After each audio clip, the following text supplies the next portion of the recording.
Subscribe कीजिए बिहारी खाना channel को और घंटी के बटन को दबाइए मेरे लेटेस्ट वीडियो सबसे पहले देखने के लिए।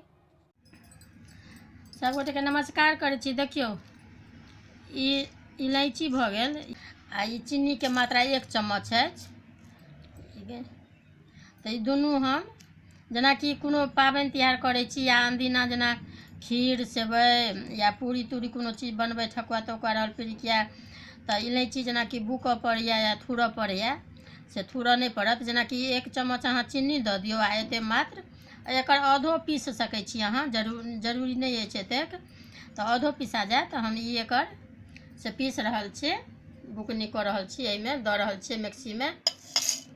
ई सब पीस कऽ जेना राखि लेब ने तो बहुत सुविधा होइ छै बनबै में। कोनो चीज बनाउ अपन चाइयो में, जेना चाय बनेलहुँ तो चाइयो में अहाँ दऽ सकै छियै। तो ई पिसा गेल।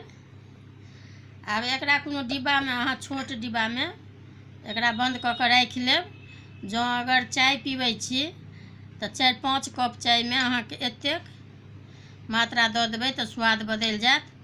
आ नहीं तो खीर जेना सेवई हलवा ई सब बनेलहुँ तो ओहिमे अहाँ देखबै एते मात्रा, एहिमे चीनियों के मात्रा अछि आ इलायचियो अछि, दुनू तो मिक्स कऽ के एते देखबै दऽ कऽ जे स्वाद बदलि। जेना 1 दिन पीस कऽ राखब तो ई 6 महीना चलि जाएत, अपन धीरे धीरे कनि कनि कऽ दैत रहबै तो।